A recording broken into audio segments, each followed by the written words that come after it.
कैसे हैं आप सभी? मुझे आशा है आप सभी अच्छे और प्रसन्न होंगे। चलिए आज हम पढ़ते हैं पाठ 1 भाषा, लिपि और व्याकरण। ये करते हैं पाठ की शुरुआत। यहाँ पर जैसे आप देख रहे हो बच्चा है, माँ है, अध्यापक है और विद्यार्थी है। ठीक है, चलिए बच्चा कहता है अपनी माँ से, माँ मुझे खाना खाना है। तो माँ कहती है बेटा ये लो खाना। उसी तरह अध्यापक बच्चों से कहती है, बच्चों आज मैं आपको भाषा के विषय में पढ़ाऊंगी। तो बच्चे कहते हैं मैडम भाषा किसे कहते हैं ना? अर्थात बच्चों उपर्युक्त चित्र को ध्यान से देखिए और समझिए। पहले चित्र में बच्चा अपनी मन की बात को बोलकर प्रकट कर रहा है। उसकी मन की बात है, उसे भूख लगी है, उसे खाना चाहिए। उसने अपनी मन की बात बोली कि माँ मुझे खाना चाहिए और माँ उसकी बात को सुनकर समझ रही है ना? और उन्होंने उसके कहे अनुसार उसको खाना दे दिया। उसी तरह दूसरे चित्र में अध्यापिका लिखकर अपने विचार प्रकट कर रही है और छात्र उसी विचार को पढ़कर समझ रहे हैं ना? यह सभी क्या कहलाते हैं? भाषा कहलाते हैं। अर्थात सामान्य अर्थ में जानते हैं बोलकर, सुनकर, पढ़कर व लिखकर विचारों के आदान प्रदान करने की इस प्रक्रिया को भाषा कहते हैं। क्या कहते हैं? भाषा कहते हैं। भाषा शब्द संस्कृत की भाष धातु से बना है, जिसका अर्थ है बोलना। क्या अर्थ है? बोलना। ठीक है, चलिए अब इसे परिभाषा के माध्यम से जानते हैं। भाषा वह साधन है जिसके द्वारा हम अपने मन के भावों एवं विचारों का आदान प्रदान करते हैं। भाषा कहलाता है। ठीक है, भाषा के रूप, भाषा के 2 रूप होते हैं। एक तरफ है मौखिक और दूसरा है लिखित। ठीक है, तो ये जानते हैं सबसे पहले मौखिक भाषा। मौखिक भाषा किसे कहते हैं? भाषा के इस रूप के द्वारा हम अपनी बात को बोलकर दूसरों तक पहुंचाते हैं तथा दूसरे इसे सुनकर समझते हैं। भाषा के इस रूप को मौखिक भाषा कहते हैं। भाषा का प्राचीनतम रूप है, इसका प्रयोग व्यापक रूप में किया जाता है। ठीक है, दूसरा है उदाहरण है नेताजी भाषण दे रहे हैं, है ना? तो नेताजी क्या कर रहे हैं? बोलकर अपने मन के विचारों को बता रहे हैं। यही भाषा का मौखिक रूप होता है। दूसरा है लिखित रूप। भाषा के इस रूप के द्वारा मनुष्य अपनी बात को लिखकर व्यक्त करता है और दूसरा उसे पढ़कर समझता है। भाषा के इस रूप को लिखित भाषा कहते हैं। भाषा का यह रूप स्थायी है। परीक्षा भवन में छात्र परीक्षा दे रहा है। जब परीक्षा भवन में छात्र परीक्षा देगा तो वह लिख करके अपने भावों को प्रस्तुत करेगा, है ना? तो वही भाषा का लिखित रूप कहलाता है। ठीक है, आगे है भाषा की कौशल। भाषा के 4 कौशल होते हैं, बोलना, सुनना, पढ़ना व लिखना। इन्हीं कौशलों के माध्यम से हम भाषा को सीखते हैं। ठीक है, आगे है विशेष।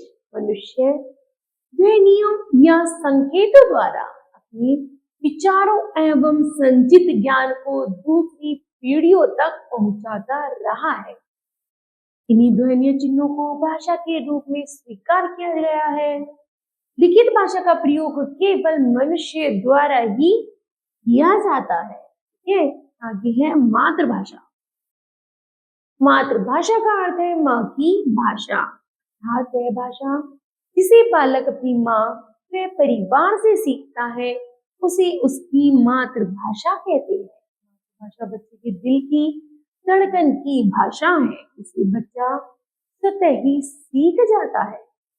भारत की अन्य भाषाएं संविधान की 8वीं अनुसूची में 22 भाषाओं को मान्यता दी गई है। ये भाषाएं निम्न है, जैसे असमिया, डोंगरी, मणिपुरी, उर्दू, कन्नड़, कश्मीरी, कोंकणी, गुजराती, तमिल, तेलुगु, नेपाली, पंजाबी, बांग्ला, बोडो, मराठी, उड़िया, मलयालम, संथाली, मैथिली, संस्कृत और सिंधी और हिंदी।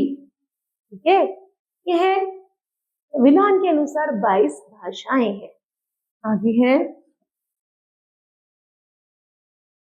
14 सितंबर 1949 को हिंदी को राजभाषा के रूप में स्वीकार किया गया।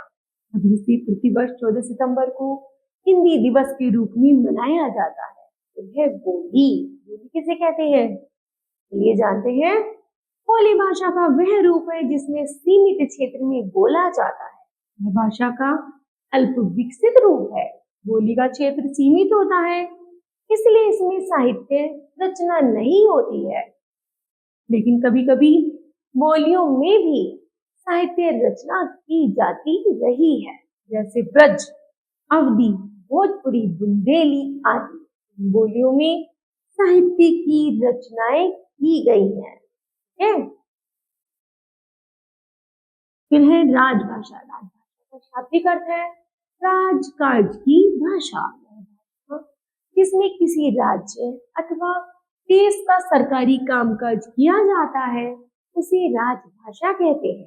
हिंदी हमारी राजभाषा है ना। फिर है लिपि। लिपि किसे कहते हैं, भाषा को लिखने के लिए जिन ध्वनि चिन्हों का प्रयोग किया जाता है उन्हें लिपि कहते हैं। इस भाषा की अपनी एक निश्चित लिपि होती है। कई भाषाओं की एक लिपि भी हो सकती है, जैसे देवनागरी लिपि, हिंदी, संस्कृत, गुजराती, मराठी की भी लिपि होती है। चलिए जानते हैं परिभाषा के माध्यम से। भाषा को लिखने के लिए निश्चित किए गए चिन्हों को लिपि कहते हैं। आगे हमारे देश में अनेक भाषाएं बोली जाती हैं। भारत में बोली जाने वाली विभिन्न भाषाएं एवं उनकी लिपियां निम्न है। नंबर 1 हिंदी। हिंदी की देवनागरी, संस्कृत की देवनागरी, बांग्ला की बंगला, अंग्रेजी की रोमन। आगे है पंजाबी की गुरुमुखी, उर्दू की फारसी, मराठी की देवनागरी और गुजराती की देवनागरी। आगे है व्याकरण। व्याकरण किसे कहते हैं, किसी भी भाषा का सही तथा शुद्ध प्रयोग जानने के लिए नियमों की आवश्यकता होती है। इन नियमों का ज्ञान हमें व्याकरण से होता है। जैसे मेरे को स्कूल जाना है, मेरे को भी जाना था, है ना। उपरोक्त चित्र में लिखित वाक्य व्याकरण की दृष्टि से अशुद्ध है। तो शुद्ध रूप है मुझे स्कूल जाना है, मेरे को नहीं, मुझे स्कूल जाना है। उसी तरह मुझे भी जाना था। ठीक, अब चलिए जानते हैं व्याकरण किसे कहते हैं।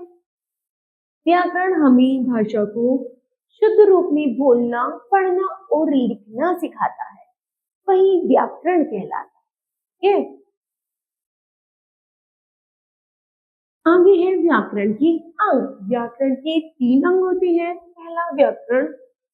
पहला वर्ण विचार, शब्द विचार और वाक्य विचार।